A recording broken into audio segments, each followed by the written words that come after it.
Friends, colleagues और staff member के साथ में जल्दी से शेयर कर दीजिए, सो दैट वो हमारे साथ में कनेक्ट हो सकें, हमारे साथ में जुड़ें।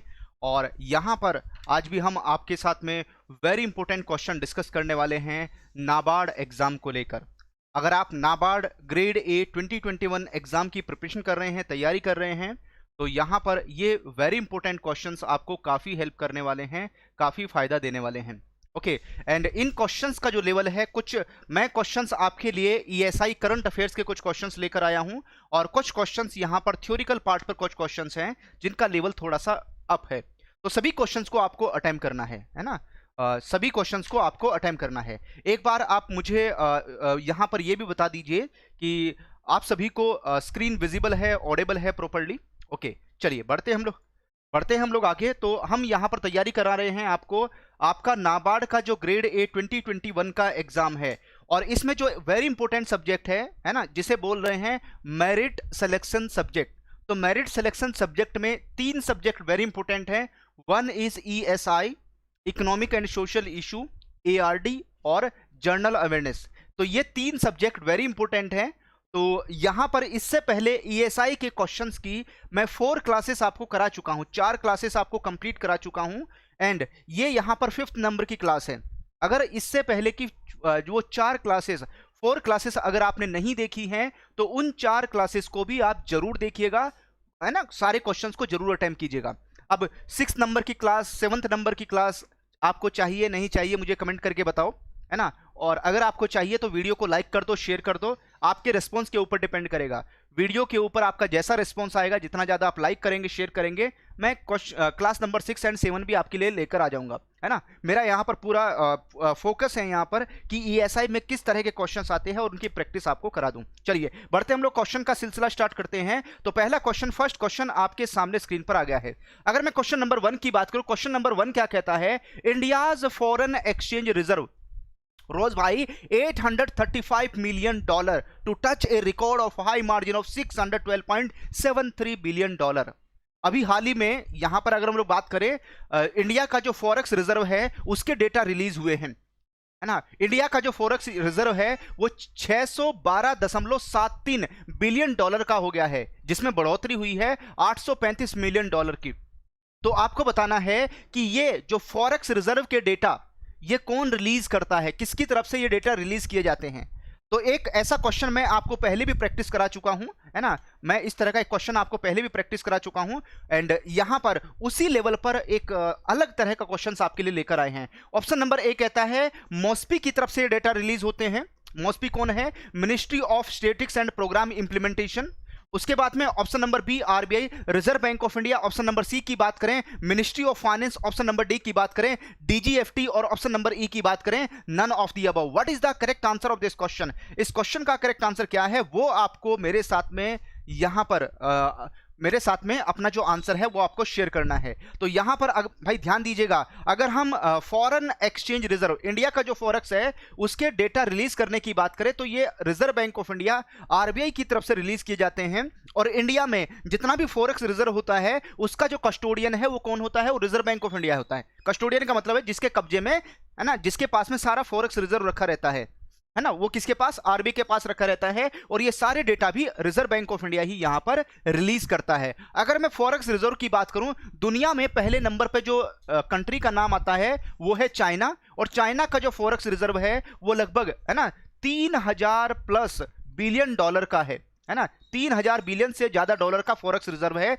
चाइना का, जो हमारा अभी 612 है, चाइना का 3000 से ज्यादा है यहां पर। चलिए बढ़ते हैं हम लोग आगे, क्वेश्चन नंबर 2 की तरफ मूव करेंगे। क्वेश्चन नंबर 2 आपके सामने स्क्रीन पर है। In United Nations economic and social commission for Asia Pacific, यानी UNESCAP, latest global survey on digital and sustainable trade facilitation India has scored. तो आपको बताना है कि अभी हाल ही में जो डेटा रिलीज किए गए हैं, किसके द्वारा डेटा रिलीज किए हैं, UNESCAP, है ना, इसने ये डेटा रिलीज किए हैं। और किससे रिलेटेड ये डेटा है, इसने एक ग्लोबल सर्वे किया है, अभी हाल ही में ग्लोबल सर्वे किया गया है, और ये ग्लोबल सर्वे है किससे related, digital and sustainable trade facilitation को लेकर।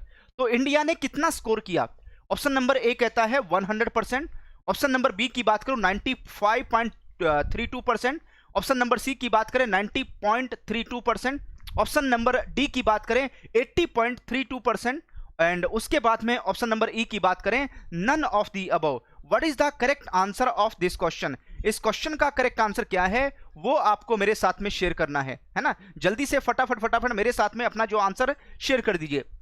देखो भाई, अगर मैं इंडिया की ट्रांसपेरेंसी में बात करूं तो ट्रांसपेरेंसी में 2021 में इंडिया को स्कोर मिला है 100, जो पहले 2019 में इंडिया का ये स्कोर 93.33% था, अभी 100% है। उसके बाद में अगर मैं फॉर्मेलिटीज की बात करूं तो यहां पर उसमें इंडिया को स्कोर मिला है 95.83% का 2021 में। 2019 में यह स्कोर 87.5% था। उसके बाद में इंस्टीट्यूशनल अरेंजमेंट की बात करें, इंस्टीट्यूशनल अरेंजमेंट एंड कोऑपरेशन की बात करें तो 2021 में इंडिया का स्कोर है 88.89%, जो पहले 66.67% था। उसके बाद में जो पेपरलेस ट्रेड है 2021 में, उसमें इंडिया का जो स्कोर है वो 96.3% है ना? ये इंडिया का स्कोर है किसमें? यहां पर पेपरलेस ट्रेड को लेकर। और उसके बाद में जो क्रॉस बॉर्डर पेपरलेस ट्रेड है उसमें भी इंडिया ने 66.67% का स्कोर किया है।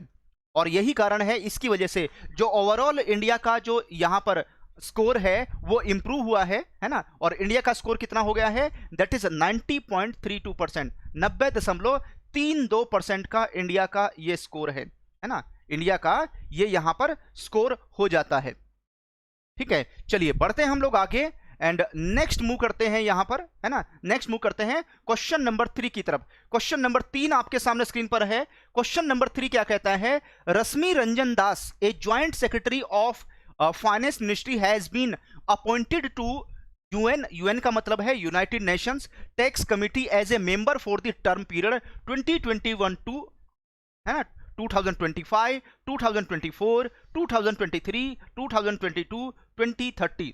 तो यहां पर अभी हाल ही में रश्मि रंजन दास जी को, जो ज्वाइंट सेक्रेटरी हैं फाइनेंस मिनिस्ट्री में, है ना, उन्हें यहां पर यूएन टैक्स कमिटी में अपॉइंट किया गया है एज ए मेंबर के तौर पर। तो कौन से टाइम पीरियड के लिए इनको यहां पर अपॉइंटमेंट किया गया है, ये आपको मेरे साथ में आंसर शेयर करना है। और मैं आपको कुछ इंफॉर्मेशन दे देता हूं यूएन टैक्स कमिटी के बारे में। तो भाई ये जो यूएन टैक्स कमिटी है, ये एक एक्सपर्ट्स हैं इंटरनेशनल कोऑपरेशन इन टैक्स मैटर्स, है ना? इंटरनेशनल लेवल पर जो भी टैक्स मैटर है उसमें कोऑपरेट करने का काम करती है, उसको लेकर एक्सपर्ट है ये। और ये जो कंट्रीज हैं, जो मेंबर कंट्रीज हैं, उनको सजेस्ट करता है ना, कि किस तरीके से वो अपने कंट्रीज के अंदर जो यहां पर एफर्ट टू एडवांस स्ट्रोंगर और जो टैक्स पॉलिसीज हैं उनको इंप्लीमेंट कर सकते हैं, और किस तरीके से यहां पर आप जो डिजिटलाइज इकोनॉमी होती जा रही हैं उसमें जो टैक्स इंपोज किए जा रहे हैं उसको आप लिंक कर सकते हैं।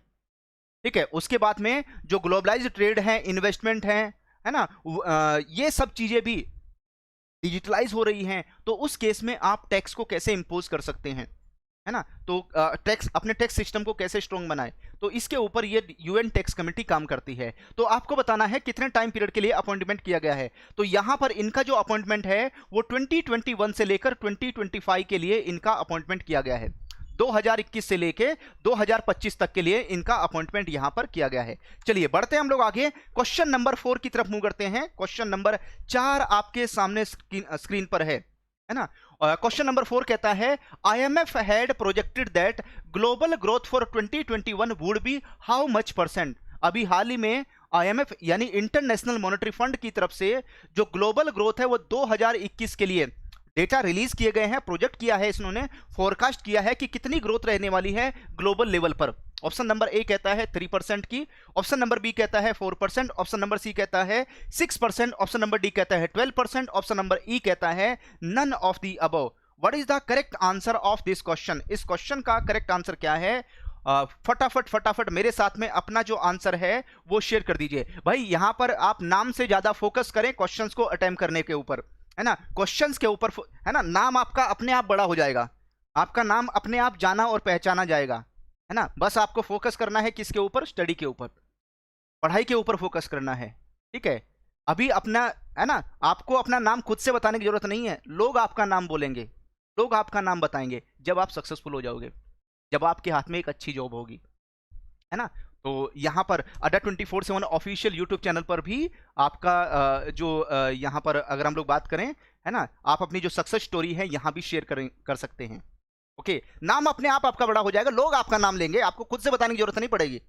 फोकस करो स्टडी के ऊपर, ठीक है। चलो बढ़ते हम लोग आगे, नेक्स्ट मूव करते हैं, है ना, नेक्स्ट मूव करते हैं यहाँ पर। तो भाई जो IMF है, इंटरनेशनल मॉनेटरी फंड की बात करते हैं, तो उसने जो ग्लोबल ग्रोथ है ना, उसने जो ग्लोबल ग्रोथ है वो 2021 के लिए कितनी प्रोजेक्ट की है? तो यहाँ पर अभी हाल ही में जो प्रोजेक्ट की गई है दैट इज 6%, 6% की जो ग्रोथ है उसको यहाँ पर प्रोजेक्ट किया गया है। तो सी के ऊपर हम लोग टिक करेंगे, C will be correct answer of this question. अच्छा, अप्रैल में जो फोरकास्ट किया था IMF ने, उसमें भी 6% दिया था, और अभी जो हाल ही में जुलाई में फोरकास्ट किया है उसमें भी 6% सेम रिमेनिंग रखा है। और ये किसकी वजह से है? ड्यू टू कोविड-19 की वजह से ऐसा है, ठीक है। चलो भाई बढ़ते हम लोग आगे, क्वेश्चन नंबर 5 की तरफ मूव करते हैं। क्वेश्चन नंबर 5 आपके सामने स्क्रीन पर है। क्वेश्चन नंबर 5 क्या कहता है?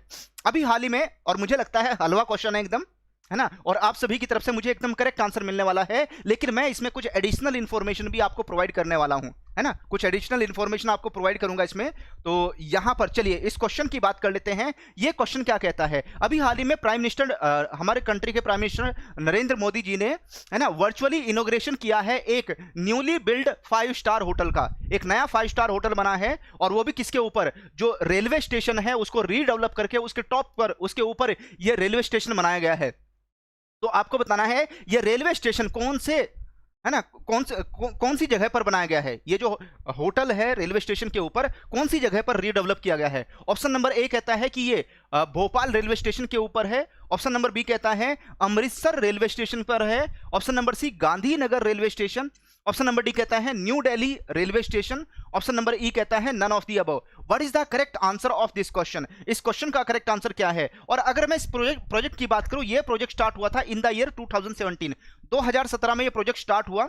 और यहां पर ये जो प्रोजेक्ट है IRSDC यानी Indian railway station redevelopment corporation ने स्टार्ट किया था 2017 में, और 2021 में इसने ये कंप्लीट कर दिया। और यहां पर अगर मैं बात करूं 7400 स्क्वायर मीटर में ये जो होटल है वो फैला हुआ है, और इसको बनाने का जो खर्चा है वो लगभग 790 करोड़ का आया है। 790 करोड़ रुपए का खर्चा आया है इसको बनाने का। 5 स्टार लेवल का ये होटल है यहाँ पर, है ना। और अगर मैं इसकी हाइट की बात करूं तो 76.99 मीटर इसकी हाइट है ना, 76.99 मीटर इसकी हाइट है यहाँ पर। तो ये कुछ एडिशनल इंफॉर्मेशन है इस होटल को लेकर। और इस होटल में लगभग यहाँ पर 318 लग्जरी रूम है ना, यहाँ पर 318 रूम्स हैं यहाँ पर, एकदम पूरा का पूरा लग्जरी होटल है ये। तो आपको बताना है ये कहाँ पर रीडेवलप किया गया। तो मुझे लगता है आप सभी की तरफ से मुझे करेक्ट आंसर मिलने वाला है इस क्वेश्चन का। तो इस क्वेश्चन का करेक्ट आंसर हो जाएगा गांधीनगर रेलवे स्टेशन। तो C will be correct answer of this question, है ना। यहां पर अगर हम लोग बात करते हैं C will be correct answer of this question. Hotel भी दिखा देता हूं कैसा होटल है, आपके सामने स्क्रीन पर है। होटल भी आपके सामने स्क्रीन पर आ गया है, ये है होटल, है ना, यही होटल है यहाँ पर, ठीक है, जो गांधीनगर रेलवे स्टेशन के ऊपर बना है, ठीक है। लग्जरी होटल है, आलीशान है। तो इस तरह के जो प्रोजेक्ट है वो यहाँ पर गवर्नमेंट की तरफ से, रेलवे की तरफ से स्टार्ट किए जा रहे हैं, और इकोनॉमिक ग्रोथ के लिए बहुत अच्छे हैं, है ना। इससे क्या होगा, कंट्री के अंदर, है ना, जो टूरिज्म है उनको बढ़ावा मिलेगा। रेलवे स्टेशन के आसपास अभी उतने अच्छे होटल नहीं मिल पाते हैं, ठीक है। तो अगर इस तरह के होटल बनते हैं, इस तरह की फैसिलिटीज दी जाती हैं, तो ऑब्वियसली उस कंट्री के टूरिज्म इकोनॉमी को काफी बूस्टअप मिलेगा। चलिए बढ़ते हम लोग आगे, क्वेश्चन नंबर 6 की तरफ मूव करते हैं। क्वेश्चन नंबर 6 आपके सामने स्क्रीन पर है। क्वेश्चन नंबर 6 क्या कहता है? Which of the following bank shareholders have approved the motion of reappointment Shyam Srinivasan as a MD and CEO? आपको बताना है कि इनमें से कौन सा बैंक के जो MD एंड CEO है उनके रीअपॉइंटमेंट को लेकर अप्रूवल दे दिया है उस बैंक के शेयर होल्डर की तरफ से।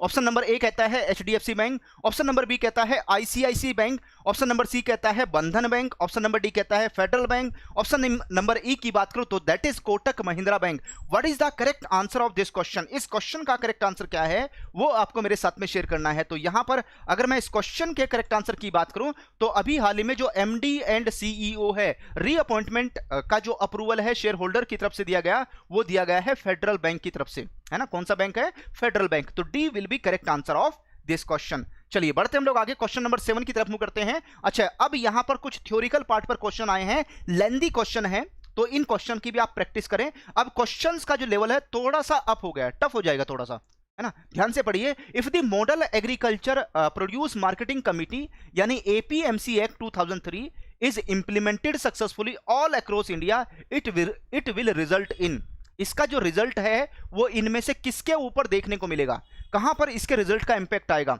तो यहां पर अगर मैं बात करूं, there are 3 statement. Statement A कहती है closure of government sponsored mandis, B की बात करूं barrier free tax free national market for agri commodities, option number C कहता है freedom of trading in future market of agriculture committees. तो यहां पर अगर हम लोग बात करें, तीनों ही स्टेटमेंट एपीएमसी को लेकर रॉन्ग है ना। जब एपीएमसी की बात करते हैं, एपीएमसी को लेकर तीनों ही स्टेटमेंट रॉन्ग है। तो there are 4 option. Option number A कहता है 1 and 2 ओनली, बी की बात करूं 2 and 3 ओनली, सी की बात करें 3 ओनली, डी की बात करें none of the above. What is the correct answer of this question? तो यहां पर डी करेक्ट आंसर हो जाएगा। एपीएमसी को लेकर ये तीनों ही स्टेटमेंट गलत हैं, है ना, ये तीनों ही स्टेटमेंट रॉन्ग हो जाएगी। एपीएमसी के ऊपर 2-3 क्वेश्चन मैं आपको पहले भी करा चुका हूं, सारे क्वेश्चन की प्रैक्टिस करें तो इससे आपकी कॉन्सेप्ट क्लियरिटी भी अच्छी होती चलेगी।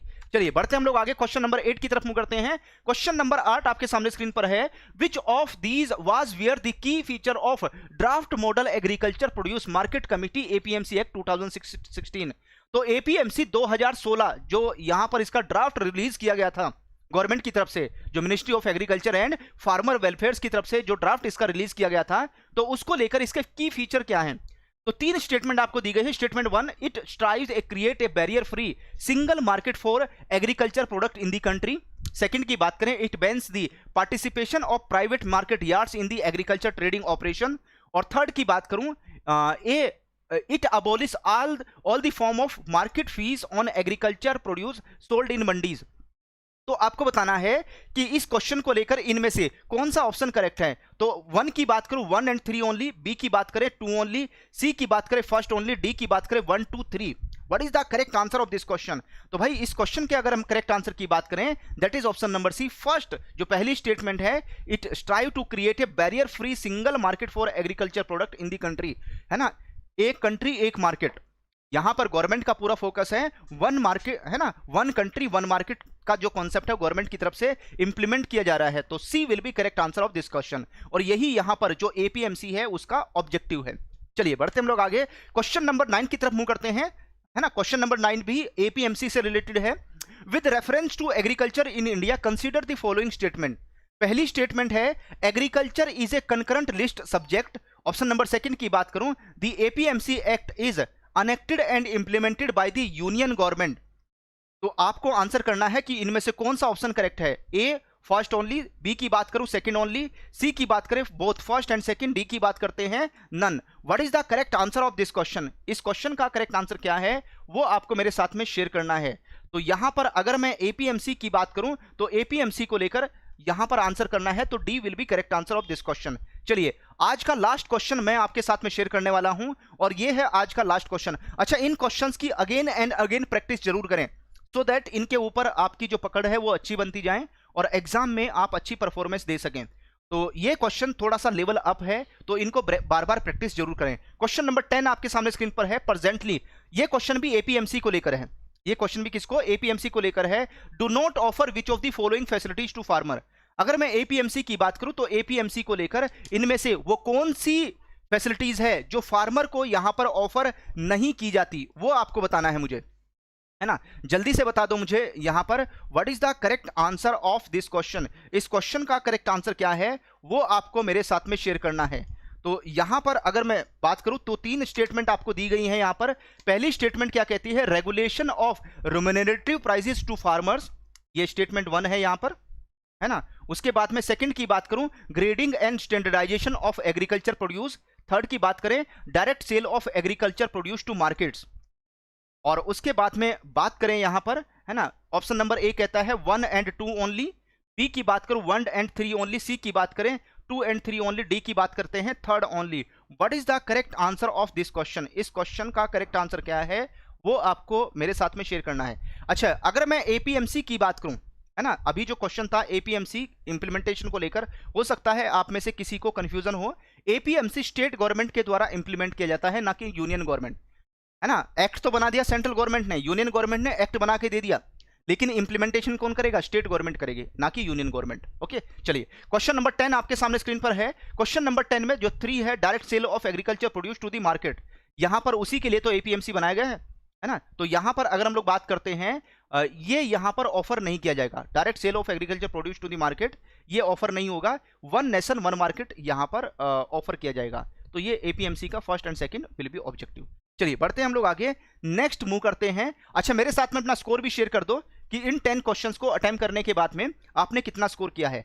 वीडियो के ऊपर जितने आपके लाइक मिलेंगे, जितने आपके शेयर मिलेंगे, ठीक है, उसी के हिसाब से मैं प्लान करूंगा कि क्लास नंबर जो नेक्स्ट है ना, जो क्लास नंबर नेक्स्ट है वो आपको कब प्रोवाइड करनी है, कब आपके लिए वो क्लास लेकर आनी है। जो 5th नंबर की क्लास है, 6th नंबर की क्लास, 7th नंबर की क्लास आपके ऊपर डिपेंड करेंगे। वीडियो को लाइक करें, शेयर करें, तो 6th नंबर की क्लास, 7th नंबर की क्लास भी मैं आपके लिए लेकर आऊंगा। अच्छा एक वेरी इंपॉर्टेंट इंफॉर्मेशन और है आपके लिए, अभी हाल ही में यानी 27 जुलाई यानी परसों से बिल्कुल नया बैच स्टार्ट होने जा रहा है नाबार्ड ग्रेड ए 2021 के लिए, जिसमें सारे सब्जेक्ट कवर किए जाएंगे। 250 आवर्स की लाइव क्लासेस हैं, 82% का डिस्काउंट भी चल रहा है इसमें। इसके लिए आपको स्पेशल कोड प्रोवाइड कर रहे हैं जिसका नाम है कूपन कोड Y195। ये स्पेशल कोड है नाबार्ड के लिए, ठीक है। तो इसको यूज करेंगे तो आपको 82% तक का डिस्काउंट मिल जाएगा, है ना। मैं आपके साथ में यहां पर शेयर भी कर देता हूं, इस बैच का लिंक मैं आपके साथ में शेयर भी कर रहा हूं। इसके ऊपर आप यहां पर क्लिक करके एनरोलमेंट कर लें, 82% का डिस्काउंट पाने के लिए यूज कर लें कूपन कोड Y195, ठीक है। और कितने में मिल जाएगा ये बैच, मैं वो भी आपके साथ शेयर कर देता हूं। तो इसके लिए आपको क्या करना होगा, आप विजिट करें adda247.com पर, यहां पर आएं और बैंकिंग और इंश्योरेंस में आ जाएंगे, तो यहां पर नाबार्ड के ऊपर क्लिक करें। जैसे आप नाबार्ड के ऊपर क्लिक करेंगे तो आपको यहां पर नाबार्ड का टैब मिल जाएगा, है ना। नाबार्ड के ऊपर क्लिक करेंगे तो बैच है, पहला बैच है नाबार्ड ग्रेड ए 2021। ये मेरिट सिलेक्शन बैच है। मेरिट सिलेक्शन बैच में 3 सब्जेक्ट के ऊपर काफी फोकस किया जा रहा है। 3 सब्जेक्ट कौन से हैं यहां पर, एक है agriculture and rural development, economic and social issue और जीए। अगर आपको लगता है कि आपको मैथ, इंग्लिश, रीजनिंग ये सब चीजें आती हैं, है ना, तो आप मेरिट सिलेक्शन बैच की मैं तैयारी कर सकते हैं इन सब्जेक्ट के ऊपर। जो फाइनल सिलेक्शन है वो ये 3 सब्जेक्ट ही आपको दिलाएंगे, जिसमें से ईएसआई के क्वेश्चन मैं आपके साथ में यहां पर डिस्कस कर रहा हूं। तो मेरिट सिलेक्शन बैच का लिंक आपके साथ में शेयर किया गया है, प्राइस है 5999। अच्छा एनरोलमेंट करने से पहले एक बार पूरा का पूरा डिस्क्रिप्शन जरूर पढ़ लें, आपके बहुत सारे जो क्वेश्चन के आंसर हैं वो ऑटोमेटिक आपको मिल जाएंगे यहाँ पर। तो 5999 इसके नीचे है व्यू ऑफर, इसके ऊपर क्लिक करें। जैसे ही आप इसके ऊपर क्लिक करेंगे यहाँ पर आपको क्या करना है, सबसे पहले अपनी जो ईमेल आईडी है उसको टाइप करें और टाइप कर लें कूपन कोड Y195। अप्लाई के ऊपर क्लिक कर दें। देखिए कूपन कोड Y195 से आपको लगभग 5000 रुपए का डिस्काउंट मिल जाएगा। हैप्पी कूपन कोड यूज करेंगे 75% का डिस्काउंट है। जेसी 78 यूज करेंगे 78% का डिस्काउंट है। कूपन कोड Y195 यूज करोगे तो यहां पर आपको डिस्काउंट मिलेगा 82% तक का। तो ये जो मेरिट सिलेक्शन बैच है 1079 रुपीज में आपको मिल जाएगा। लिंक आपके साथ में इस वीडियो के डिस्क्रिप्शन में, कमेंट में लिंक आपको मिल जाएगा, चैट में भी शेयर कर दिया गया है। उसके बाद में अगर मैं कंप्लीट बैच की बात करूं नाबार्ड ग्रेड ए, जिसमें फेज 1 फेज 2 दोनों की आप प्रिपरेशन कर सकते हैं, एंड इसके लिए यहां पर इसका भी डिस्क्रिप्शन अच्छे से पढ़ लें। तो इसमें जो सब्जेक्ट कवर होंगे agriculture and rural development, ESI, reasoning, English, GA, quantitative aptitude और कंप्यूटर नॉलेज, ये सारे सब्जेक्ट इसमें कवर होंगे। तो इसका प्राइस 9999 है। तो इसमें भी आपको क्या करना है, प्राइस के नीचे व्यू ऑफर है, 82% का डिस्काउंट पाने के लिए यूज करें कूपन कोड Y195। तो यहां पर आपको टाइप करना है Y195 और अप्लाई के ऊपर क्लिक कर दो। अप्लाई के ऊपर क्लिक करेंगे 8000 से ज्यादा का डिस्काउंट मिल जाएगा इस कूपन कोड से। 1799 रुपीज में 82% डिस्काउंट के साथ में NABARD grade A phase 1 phase 2 दोनों की तैयारी प्रिपरेशन आप कर सकते हैं, ठीक है। तो ये थी कुछ वेरी इंपॉर्टेंट इन्फॉर्मेशन आप सभी के लिए। इन बैचेस के लिंक वीडियो के डिस्क्रिप्शन में और कमेंट में है, क्लिक करें, अच्छे से पढ़ लें, डिस्क्रिप्शन को चेक कर लें, उसी के बाद एनरोलमेंट करें। ओके चलिए आज का सेशन हम लोग यहीं पर वाइंड अप करते हैं। मिलेंगे हम नेक्स्ट क्लास में कुछ वेरी इंपॉर्टेंट क्वेश्चन के साथ में। और भाई ये आपके ऊपर डिपेंड करेगा, वीडियो को लाइक कर दो, शेयर कर दो, नेक्स्ट क्लास भी आपके लिए डेफिनेटली मैं लेकर आ जाऊंगा। Thank you all of you, happy learning, जय हिंद।